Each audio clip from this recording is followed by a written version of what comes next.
Mi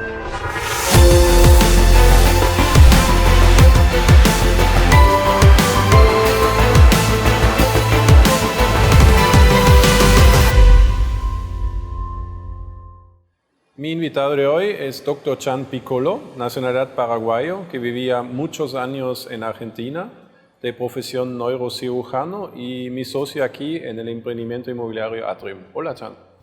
¿Qué tal, Marcos? Gracias por invitarme. Sorpresa. Chan, me gusta mucho que hacemos esa entrevista porque es muy particular para mí que un médico, por un lado, al mismo tiempo es empresario y es desarrollador inmobiliario y aparte vos la mitad de tu vida un poco viviste afuera del Paraguay. Contanos un poco cómo inició tu trayecto. Bueno, yo hice todo lo que es la parte de colegio acá, en Asunción. Una infancia realmente muy buena, muy linda. Comienzo un poquito por ahí, ¿no? Papá, mamá, familia modelo, hermano. Tengo un solo hermano que es mayor. Y vivíamos, y todo lo que es mi recuerdo de todo lo que fue mi infancia, vivíamos en una casa que queda hoy en Villa Lisa, cuando estamos hablando hace 45 años atrás, eso prácticamente no era lo que es hoy. Había un solo camino asfaltado que pasábamos por Petropar y llegábamos hasta acá a Asunción, iba al colegio internacional.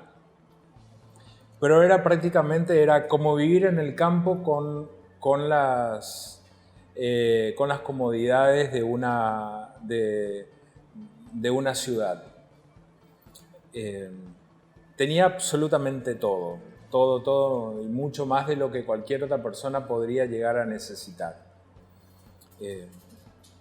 Teníamos costa al río, con un muelle impresionante. Me recuerdo, 14 metros de altura había desde lo que era la parte de arriba hasta que llegábamos a lo que era la parte del río, playa.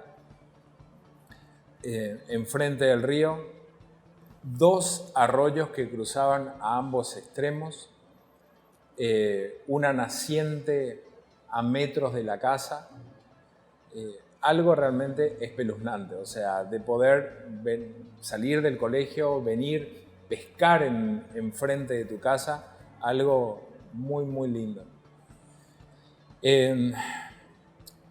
Estaba terminando el colegio. Mi hermano estaba haciendo ingeniería en Brasil. Mi papá siempre se dedicó a lo que es la parte empresarial. También cambian de rubro mis abuelos paternos, uno biofísico, otro bioquímico. Abuela que vinieron huyendo de la guerra, se asentaron en Brasil y después vinieron acá a invertir. Ellos también comenzaron a generar nuevas unidades de negocios totalmente diferentes y pasaron de lo que era un laboratorio a ser empresarios.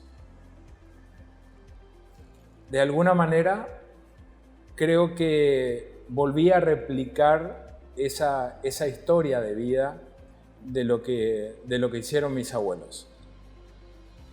Yo ya estoy contando el final, ¿no? Estoy terminando el colegio y ahí siempre me gustaba y hacíamos con muchos grupos de amigos, hacíamos diferentes actividades de caridad y servicio. Y mi sueño de alguna manera era dedicarme a eso. Pero había una dicotomía extremadamente importante entre el estilo de vida que yo llevaba y lo que yo quería hacer.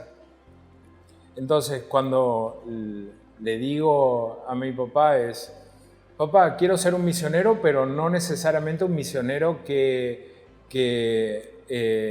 lleve la palabra de Dios como normalmente uno lo piensa, sino es ir a diferentes lugares donde necesitan y tratar de ayudar.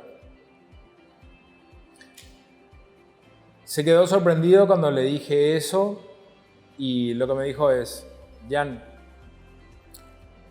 ¿cómo vas a acomodar este estilo de vida que estás llevando hoy?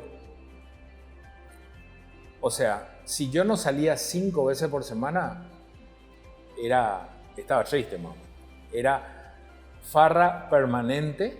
El colegio siempre fue muy fácil, muy fácil. O sea, terminar el colegio con 5 absoluto era fácil. El colegio no te exige, no como debería por lo menos. Y entonces él lo que me dice es: si vas a ir a tratar de enseñar algo, antes tenés que aprender. Tenés que ir con algo realmente que cambie la vida de los demás. Pensá en qué es lo que vas a hacer.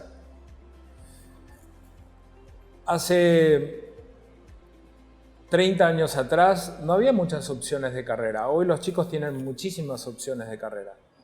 Antes era arquitectura, ingeniería, abogacía, escribanía, etcétera, medicina, enfermería. Contás, realmente habían pocas. Es más, acá en Paraguay había una sola facultad de medicina. Y entonces la carrera con mayor vocación de servicio era justamente medicina. Entonces, por lo que quería hacer fue la toma de decisión de la carrera. Nunca tuve biología, nunca tuve anatomía, nunca tuve nada. ¿Pero estudiaste medicina en Paraguay? No. Entonces, decido, primero me quería ir a Chile. En aquel momento había las mejores universidades en cuanto a nivel privado estaban en Chile. Me voy y rindo en Chile. Y realmente ahí son esas casualidades que si se dan por algo se dan. En Chile se toma el 50% de tus notas va con respecto a lo que es la nota de los últimos 6 años de carrera y después rendís un examen. Eso es lo que te permite poder elegir determinado tipo de carreras. Cuanto mejores notas tenés, podés acceder a carreras un poquitito más difíciles. Yo tenía puntaje total, o sea, no había ningún problema. Pude rendir para hacer medicina. Pero ellos tenían nota de 1 a 7. Y acá la nota era de 1 a 5. Cuando rendí y me quité, era como 95, 96% del examen. Yo dije, ya está. Tengo 100% de la primera mitad y tengo 96% o 95% de la segunda. Ya entré. Ya estoy. Me vine para continuar farreando para saber cuándo me iba a estudiar medicina. Recibo la noticia de que no había entrado. Cuando ya directamente recibo la noticia de que no había entrado, cuando nombraron a la lista de los que ingresaron.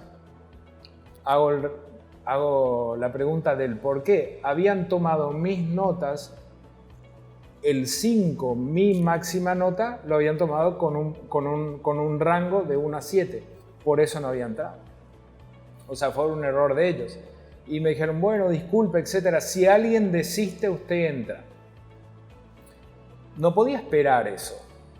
El único lugar donde tenían los inicios de la carrera un poquitito más tarde, eso ya era en marzo, era en Argentina.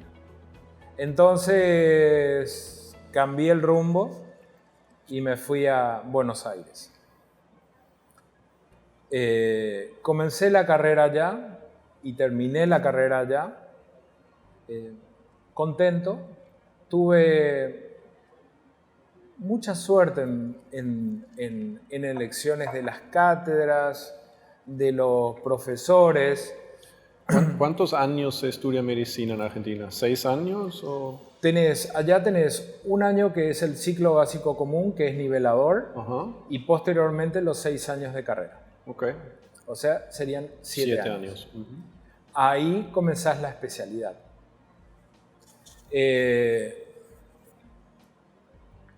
Yo quería hacer pediatría inicialmente.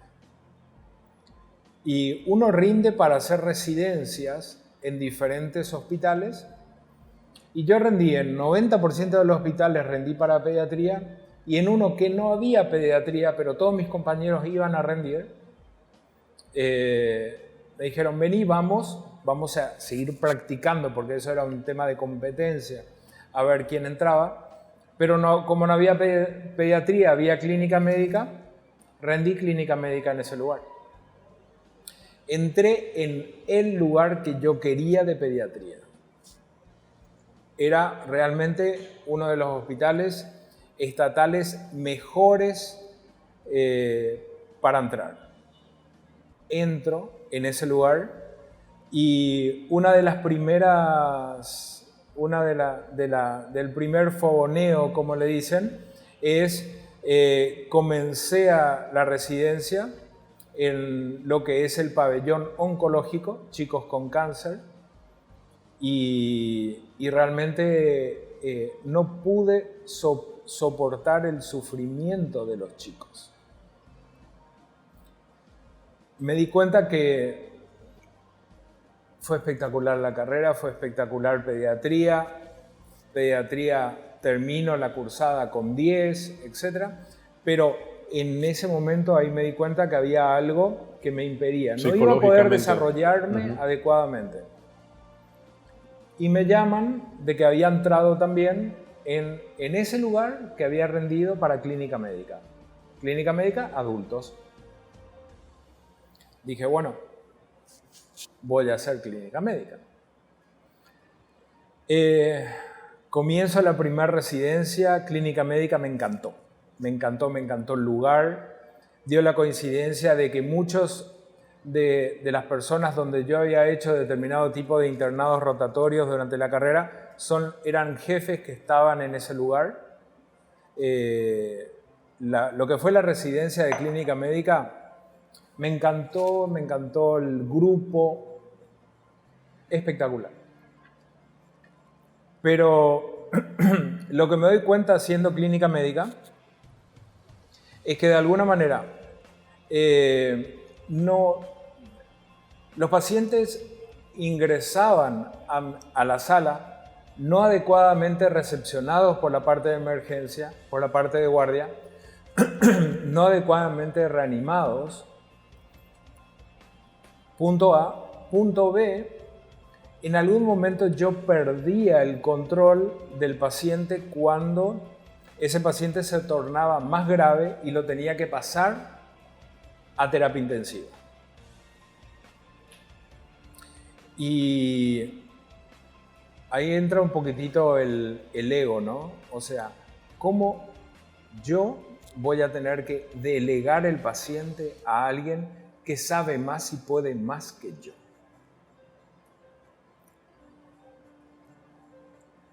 Termino de hacer la última guardia, la hago un sábado de la residencia de clínica médica. Ya había rendido para hacer la residencia de terapia intensiva y el lunes ya ingresé, o sea, descansé un día y ya comencé con la segunda residencia, terapia intensiva. Voy haciendo la residencia de terapia intensiva y me quedaba el ítem de la recepción y todo lo que era la reanimación. Termino de hacer terapia intensiva, la residencia, hago la tercera residencia, emergentología. Pero en cada uno de estos vaivienes de residencia se va desarrollando cada vez más todo lo que es la parte de imágenes. Y ahí dependía cada vez más de otros otra vez. De hacer una ecografía, de una tomografía, de una resonancia, y cada vez más dependíamos de la tecnología. Entonces iba dependiendo de otros. ¿Qué era lo lógico hacer? ¿Cómo voy a depender de otros para hacer determinado tipo de cosas? Diagnóstico por imágenes, cuarta residencia. Así sucesivamente fui haciendo 5 especialidades, 3 subespecialidades, 2 másteres. Nunca descansé en cuanto a lo que es mi formación y tratando de escalar en diferentes ámbitos en lo que era la carrera de medicina. ¿Y trabajaste en total en Argentina cuántos años en medicina? Y en total, como carrera de médico, aproximadamente 25 años. 25 años en Argentina. Hice especialidades, en realidad subespecialidades, en Brasil y en Estados Unidos.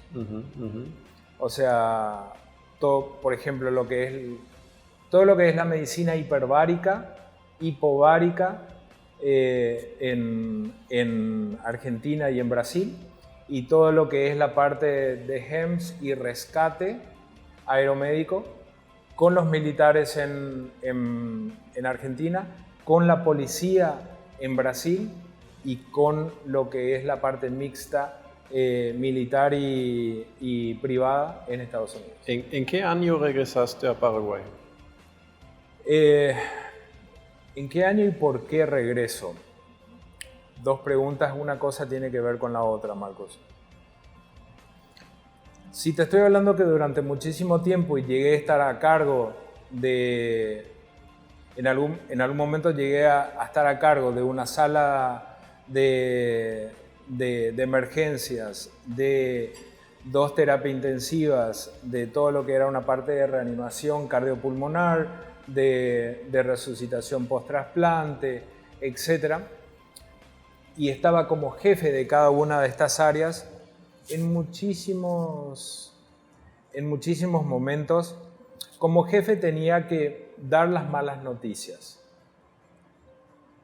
Por suerte eran más buenas que malas, pero las malas son las que realmente te terminan de chocar cuando vas teniendo ese relacionamiento con la familia. Vas entendiendo cómo se compone, cómo juega dentro de ese rol familiar esa persona que está en una cama.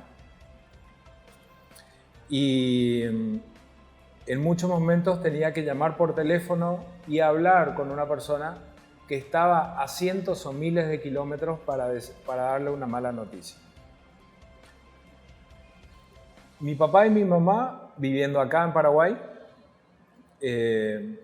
y cada vez los padres se van volviendo cada vez más viejos y en algún momento creo que me comenzó a trabajar de que alguien, de la misma manera como yo llamaba a los demás, alguien me iba a llamar a mí para dar esa mala noticia. Primero. Segundo, ninguno de mis padres fue abuelo hasta que yo llegué acá porque no tenían convivencia con mis 2 hijas. Porque estaba nada más y nada menos que a 3.500 kilómetros de distancia de acá. Entonces, ahí fue cuando decidí volverme. ¿Hace cuánto tiempo atrás fue eso? Y fue en el 2014. Y cuando llegaste en 2014, comparando ahora un poco, ¿qué cambió? Todo. Sí, pero... Todo. Es que, Marcos, primero era el contexto en el cual yo vivía. Nunca tuve que realmente... Tuve la necesidad, si bien hice 1000 trabajos, nunca tuve esa necesidad realmente de ese pan de cada día. Nunca tuve que desarrollar algo. Pero antes era muchísimo más fácil, absolutamente todo. Porque antes era cuando yo me fui, creo que era un pueblo con todas las letras. Era una capital de un país, pero con un pueblo como todas las letras. Y cuando vuelvo, era un mix. Era aspiracional en cuanto a lo que es una capital de un país, pero con mucho pensamiento de pueblo todavía.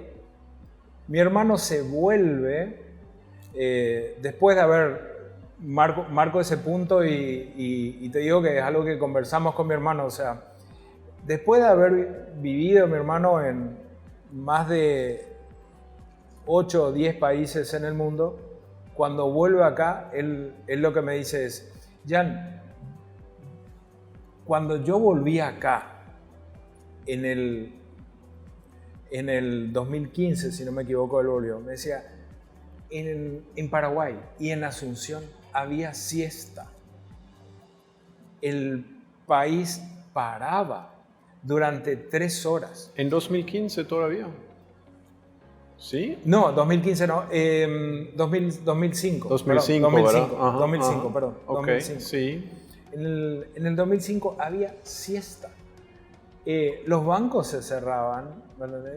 Todo se cerraba, los locales comerciales se cerraban para que vayan a dormir la siesta para posteriormente poder abrir. O sea, era vida de pueblo. Hoy, después de haber vivido, tengo 50 años, 25 años afuera, 25 años acá, creo que hoy me estoy adaptando un poco más, pero los primeros años acá me sentí mucho más extranjero que paraguayo. Pero extranjero argentino en tu caso, ¿cómo sería la diferencia entre un argentino y un paraguayo, así notables?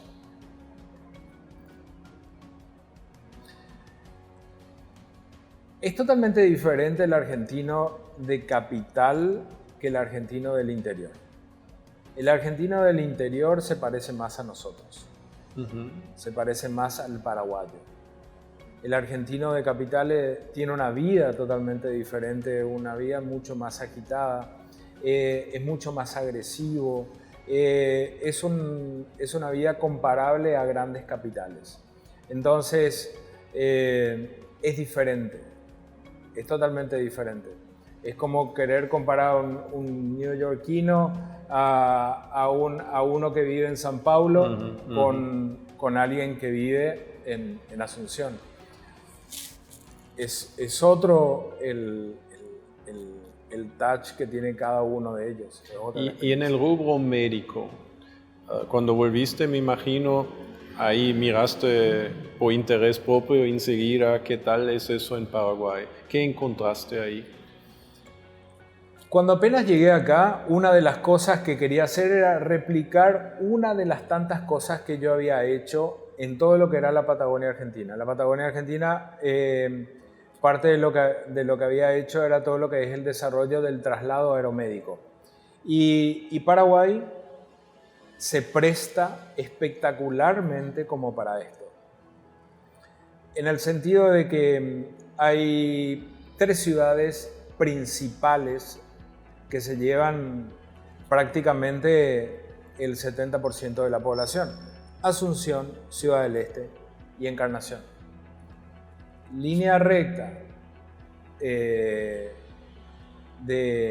vuelo, estamos hablando de aproximadamente 286, 290 kilómetros.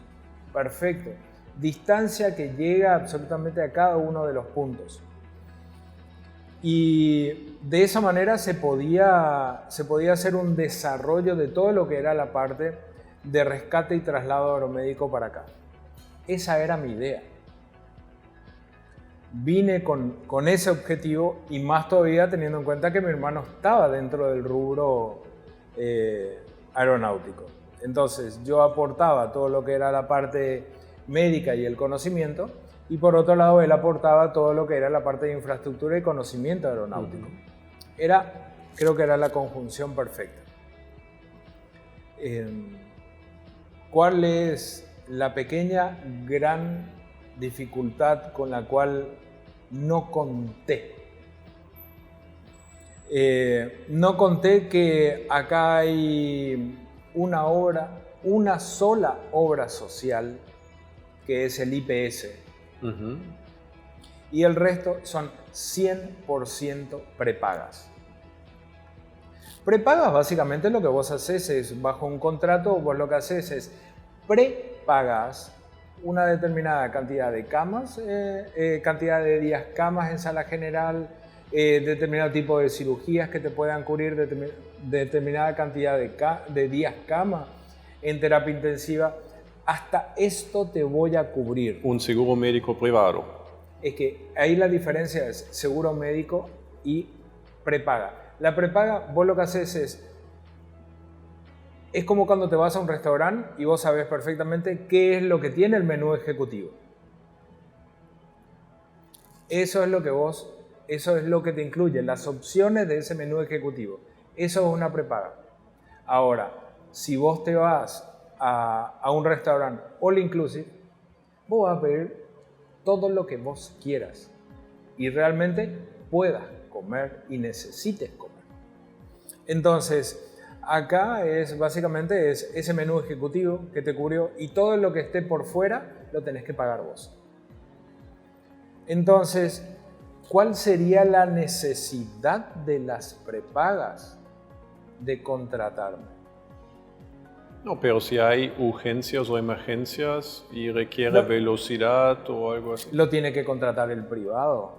O sea, vos tenés una prepaga y entonces vos tenés una urgencia, vos tenés que ir y contratarlo y vos pagarlo. Ahí entramos ya un poco en ese tema medicinal. O sea, yo me recuerdo hace muchos años tenía un accidente de tránsito, una persona borracha me entró en el vehículo, gracias a Dios sobrevivió, pero me encontré en esa situación. Primero no sabía ni cómo llamar a emergencia médica. Eso era una cosa que vivimos aquí como extranjeros, pero no es así 911. ¿Cómo por ejemplo, llamo una ambulancia? ¿Existe algún número donde la persona puede llamar? Mira, en el año que yo llego acá, como te dije, en el 2014, una de las cosas que vi hay muchos papeles escritos de qué es lo que se debe hacer, pero pocas cosas que realmente se terminaron de hacer, de todo lo que debería de ser. Entonces, cuando preguntas, ¿y esto existe?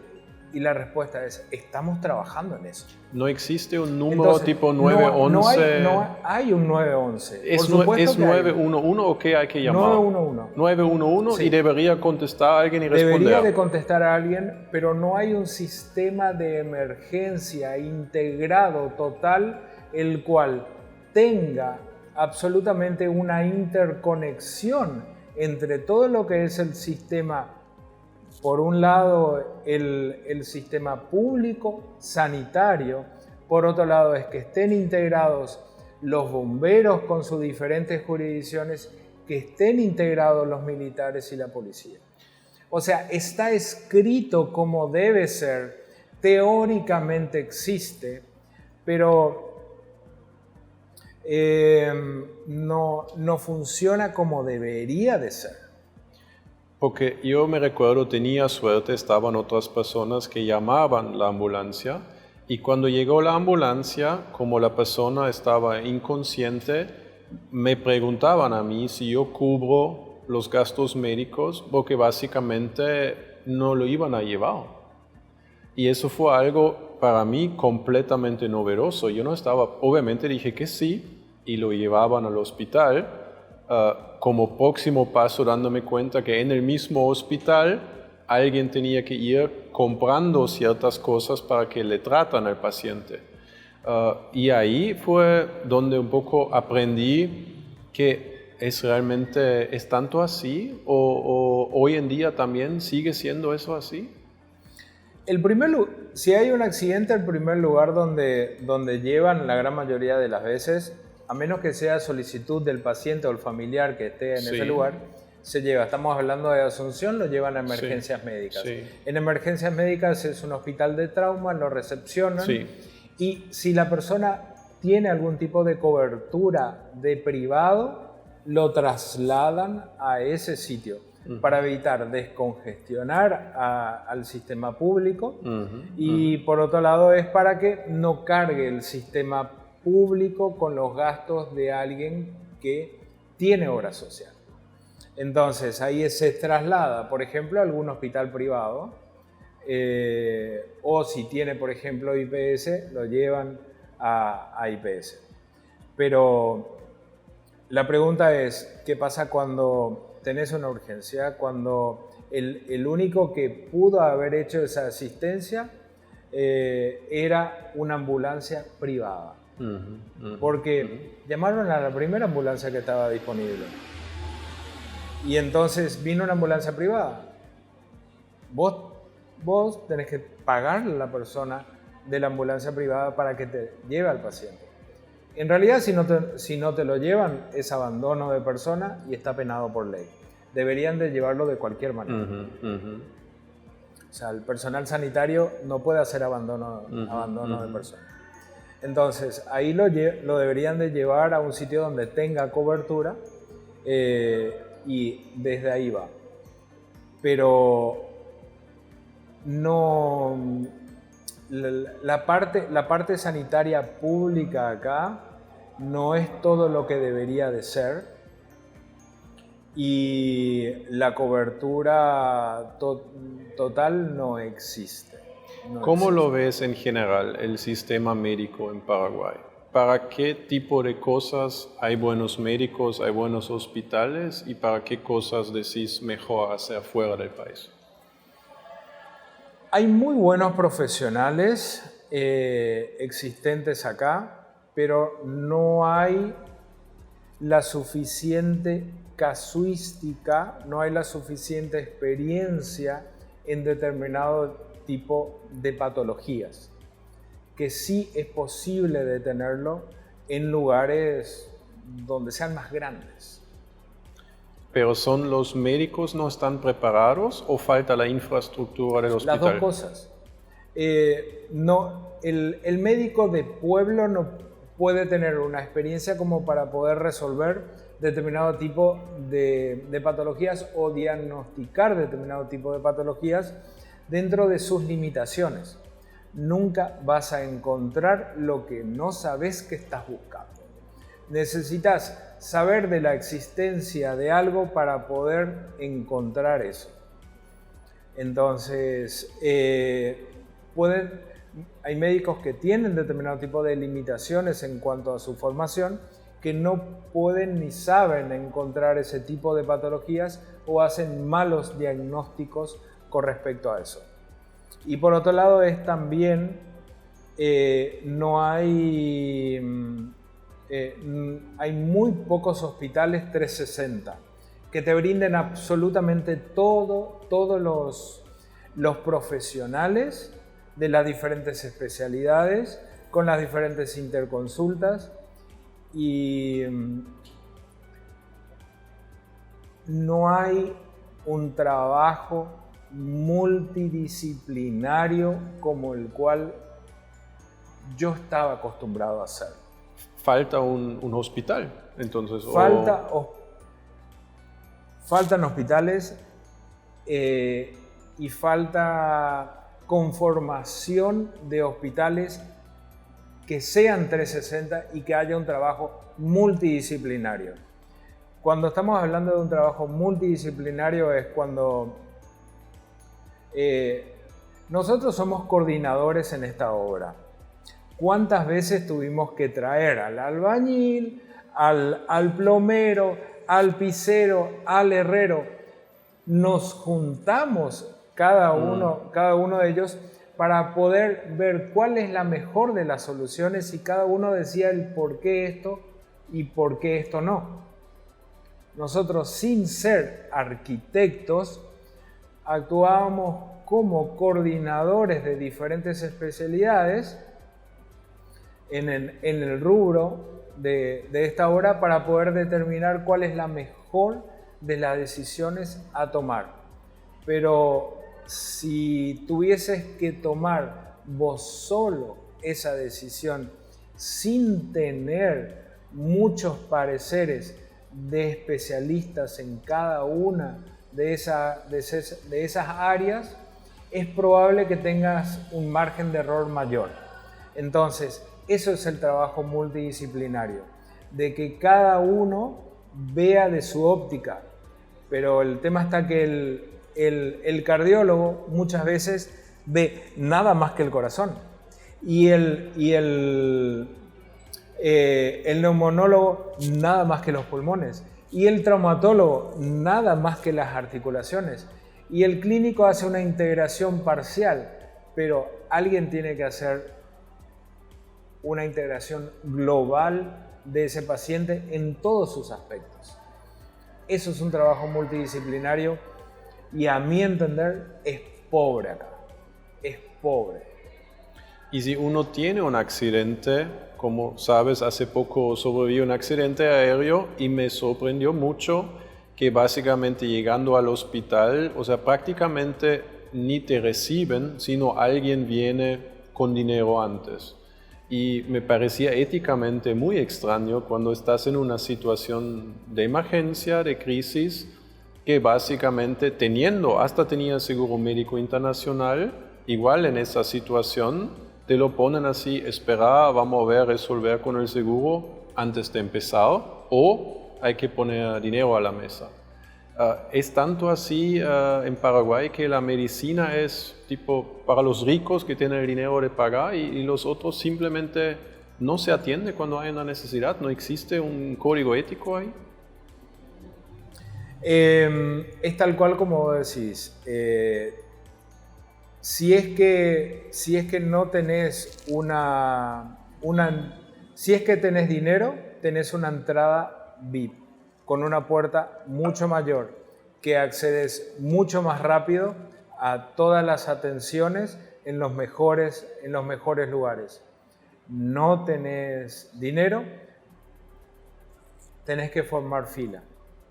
Y muchas veces el formar fila significa que pierdas determinado tipo de tiempos extremadamente valiosos.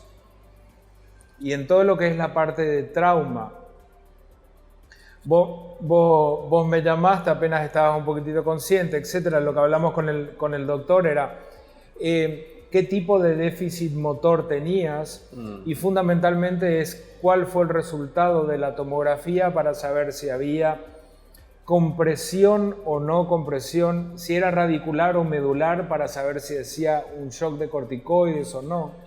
Esas son decisiones que deben ser tomadas dentro de la hora, dentro de las 3 horas. Sí. Si es que no se hace la resucitación en the golden hour y dentro de ese periodo, lo que hace es una limitación extremadamente importante. Cerebro, corazón, a ver, el tiempo que vos pierdas, básicamente lo pagás con menos tejido nervioso, menos neurona. Así de simple. ¿Eso es algo que experienciaste en Argentina también o es distinto? La medicina pública en Argentina es inmensamente mejor. Inmensamente mejor. Y tiene muchísimos más recursos que acá. Si bien uno puede dividir a la Argentina en 3 bloques, norte, centro y sur, y podás encontrar diferencias en eso, pero hay algo que nos llevan años luz: medicina, educación. O sea, salud y educación. ¿En Paraguay? No, con respecto a Paraguay sí, y Argentina. Sí. Es mucho mejor la salud pública y la educación pública en Argentina. Y en Paraguay, eso antes, si te recordaste antes, siempre era malo, nunca fue así bien organizado, bien coordinado. Y en tu punto de vista, ¿qué falta ahí? Porque hay mucha gente aportando, pagando IPS, o sea, no es que no hay fondos o no sé cuál realmente sería el origen. Marcus, en eso estoy en desacuerdo. ¿Cuál es el porcentaje de todos los trabajadores de Paraguay que aportan al IPS? Ni idea. No llega al 20%. 19.6, 19.8%. Pero por ley deberían, ¿no? ¿Y cuál es el porcentaje de formalidad? Estamos hablando prepandemia inclusive. Sí. Prepandemia el 50% de la economía paraguaya era informal y el 50% formal. Pero Entonces, una persona que tiene un accidente que aporta IPS y una persona que tiene un accidente que no aporta IPS, al final recibe el mismo la diferencia servicio. va a ser cuando va a IPS, va a recibir mucho más y un poco antes con la atención con IPS. Si es que no tiene obra social, va a entrar dentro del canal público. Y bueno, pero no hay un sentido de prevención en la mentalidad del paraguayo. No hay un sentido de prevención. Entonces, si de toda la masa obrera de Paraguay, de toda esa masa obrera, hay nada más que redondeemos en un 20% que aporte y esté dentro de IPS. Y a su vez, ¿cuántos están dentro de lo que es la parte de medicina privada? 25%. 25% ya tiene un seguro médico privado. Entonces, pero es poquísimo. Es poquísimo. Entonces, volvemos a hablar que más del 50% de toda la población de todo el país no tiene absolutamente ningún tipo de cobertura. Y mucha gente que tiene el dinero no lo tiene. Pero el servicio de emergencia o el servicio médico para alguien sin cobertura igual tiene un costo, asumo, ¿no? ¿O es gratuito en ese caso? ¿Cómo se hace? Es que no está medido en función a cuánto dinero yo sé que vos tenés y entonces te voy a cobrar o no. ¿Tenés o no tenés obra social? Si no tenés obra social y no querés pagar, entras dentro del canal público. Okay. ¿Me entendés? No hay una elección o una discriminación en función tengas o no tengas. Pero nos desviamos del tema. El tema está que más del 50% de la población no tiene ningún tipo de cobertura privada o de IPS de todo Paraguay. Primero. Segundo, mucha de esa gente tampoco tiene, teniendo dinero como para poder pagar, tampoco lo hace. No hay un sentido preventivo y tampoco hay gremiaciones, sindicatos que nucleen determinado tipo de poblaciones y conformen su propio sistema médico. No existe. ¿Y quién define los costos? ¿Existe una ente reguladora que dice lo que se puede cobrar para ciertos servicios médicos? Porque también tenía esa impresión, si uno está en un problema, tiene una emergencia, obviamente necesita ayuda y atención y después se te le pasa a una cuenta lo que uno quiere ponerle más o menos y no hay mucho de negociar y hay que pagar. Dentro de mira, hay un departamento dentro de lo que es la parte del Ministerio de Salud que es lo que se llama Superintendencia de Salud. Esto es un organismo que debería de regular determinado tipo de costos y determinado tipo de coberturas y de alguna manera es exigir la cobertura a un precio razonable. Es como la defensa al consumidor, entre comillas, pero dentro de lo que es ámbito salud. ¿Existe? Sí. Hasta ahí te puedo decir. Ante la necesidad, la gente paga lo que sea y no hay un adecuado control. Porque de alguna manera, vos me podrías hacer la pregunta, ¿por qué traslado aeromédico?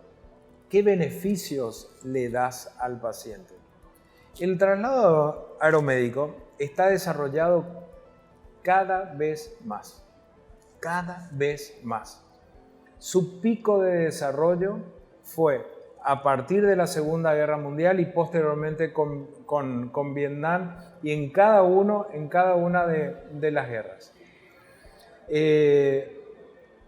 Es uno de los ítems que más se ha desarrollado en todos los países de primer mundo, toda Europa, todos Estados Unidos, etc. Es lo que realmente ha logrado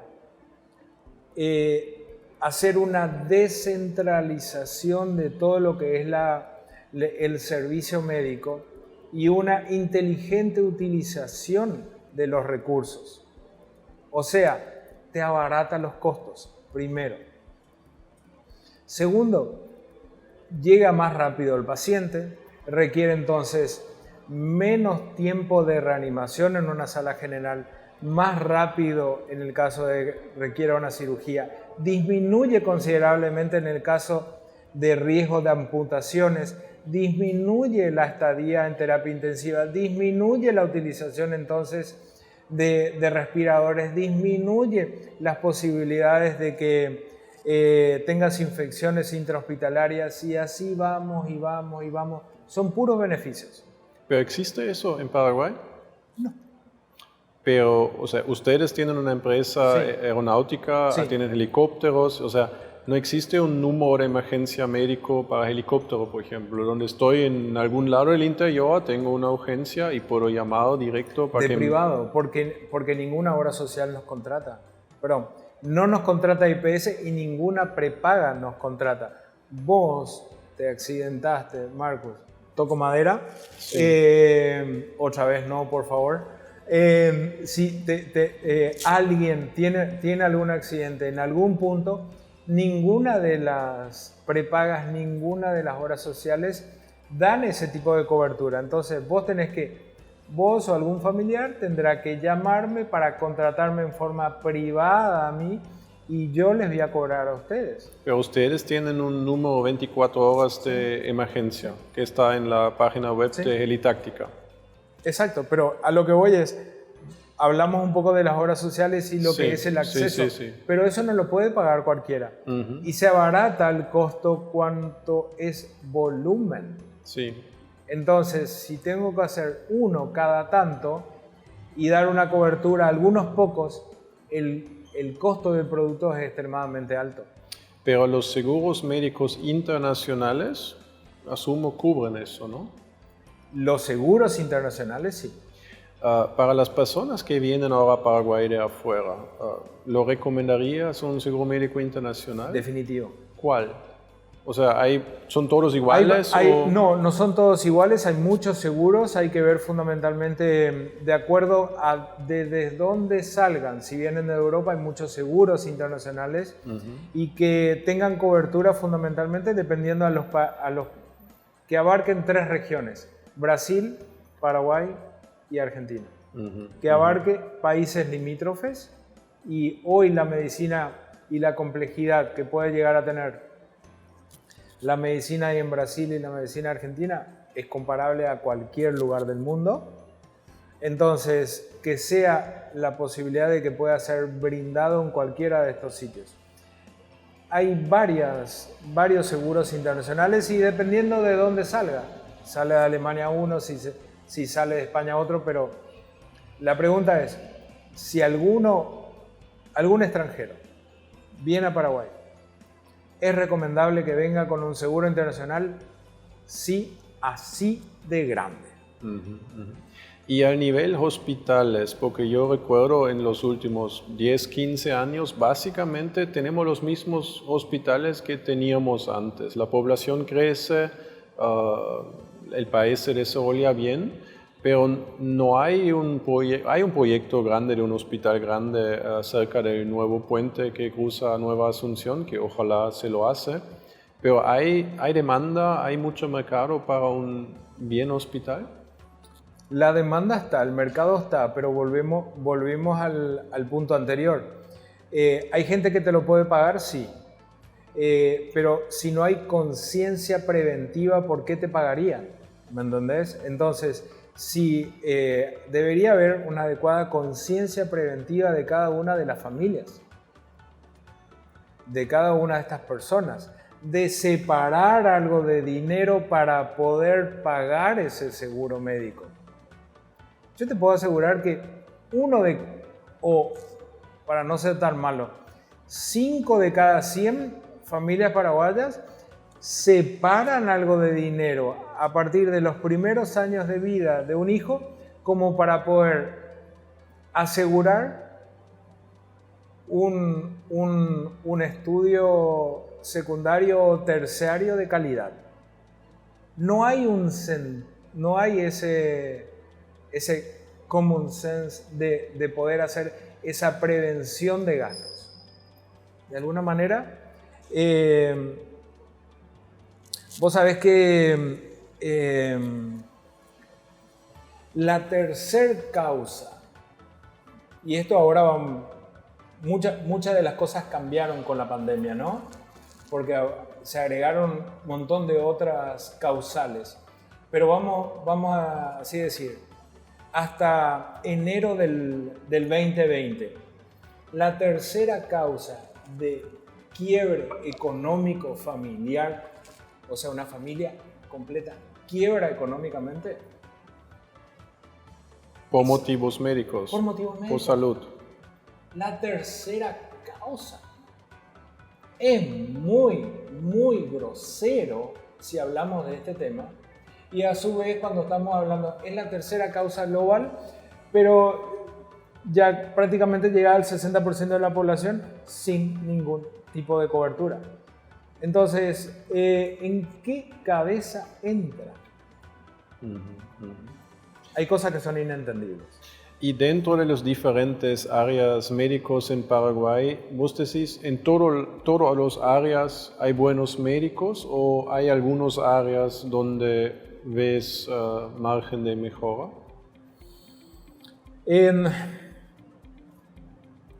Contados, pero ¿hay buenos médicos? Sí, hay buenos médicos en absolutamente todas las áreas, pero no todos son igualmente buenos. Hay claramente diferencias.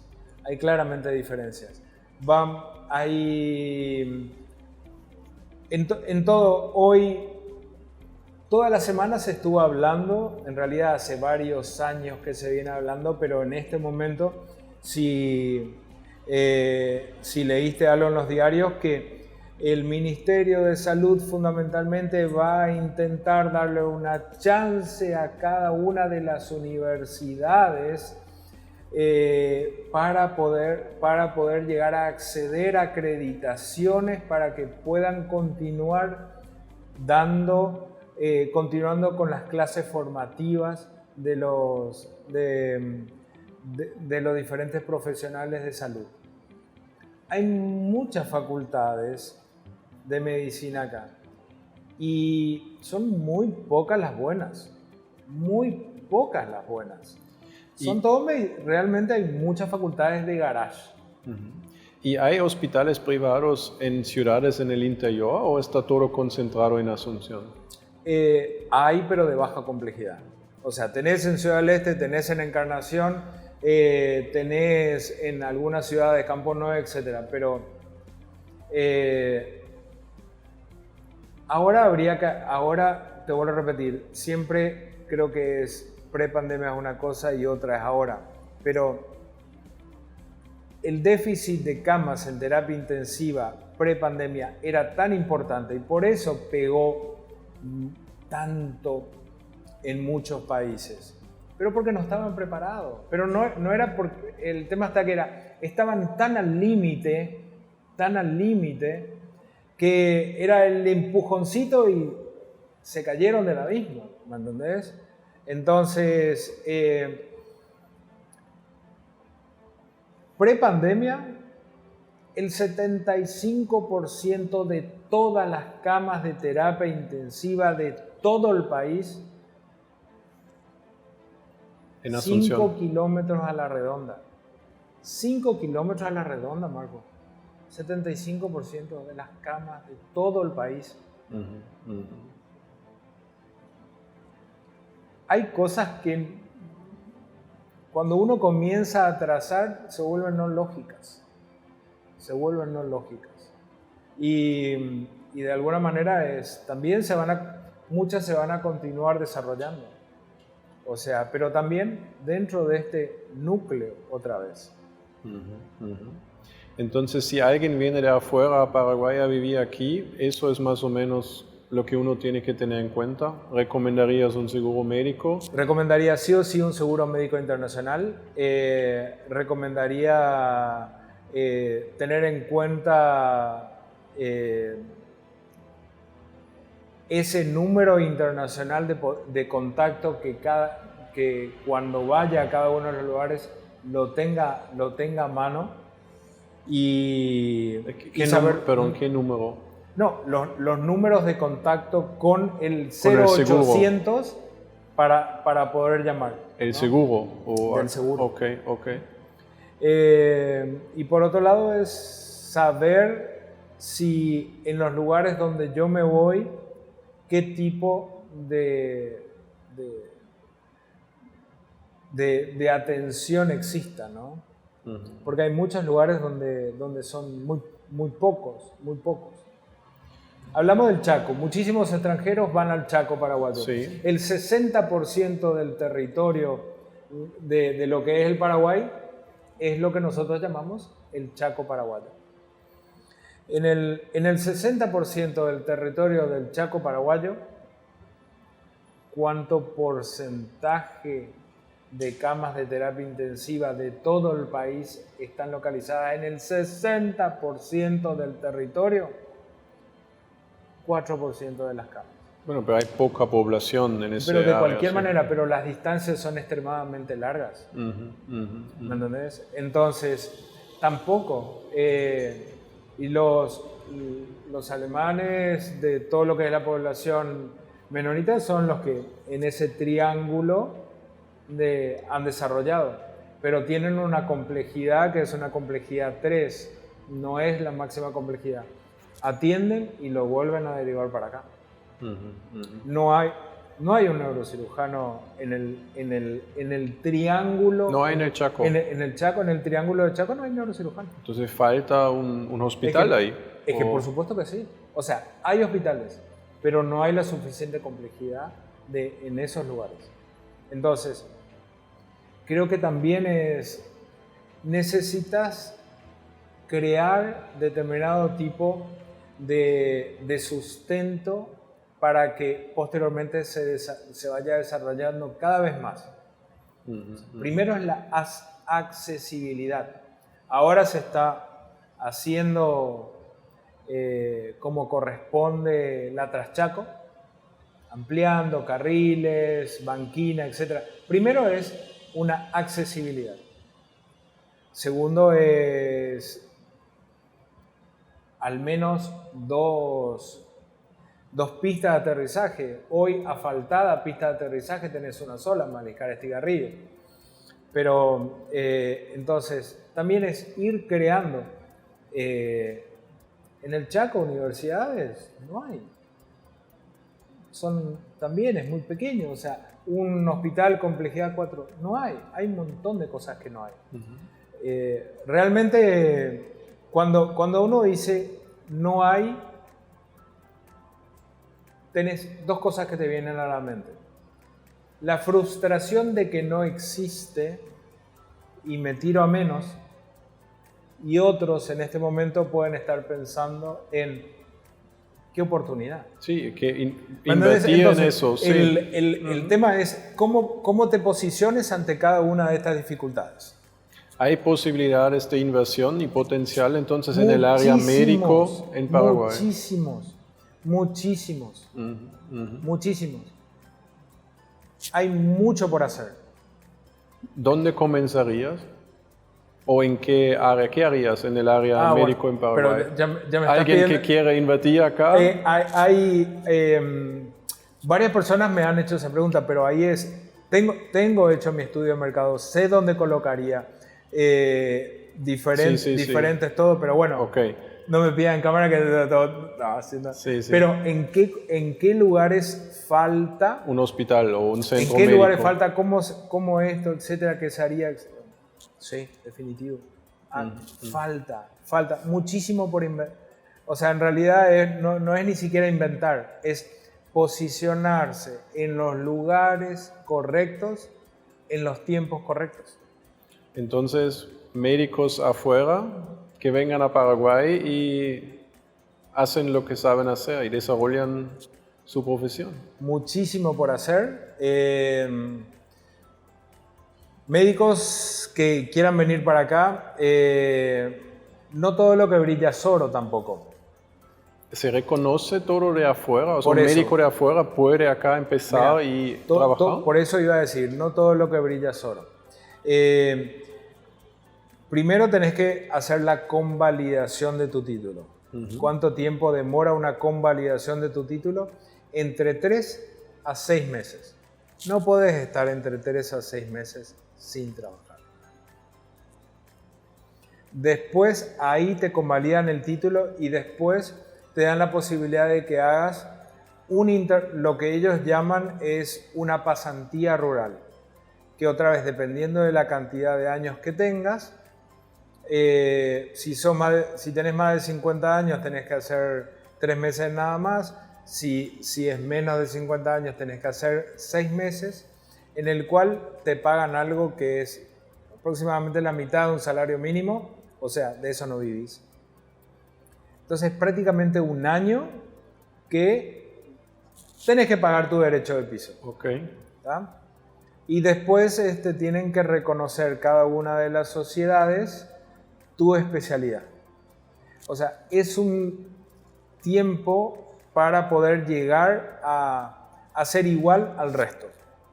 Es un ambiente muy cerrado. Vos me decís, ¿cómo te recibieron a vos siendo paraguayo? Y venir de una familia conocida,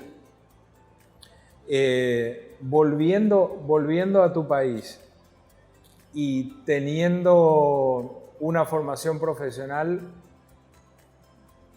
considero muy buena, modestia aparte, y porque también he podido trabajar y enseñar en universidades, etc.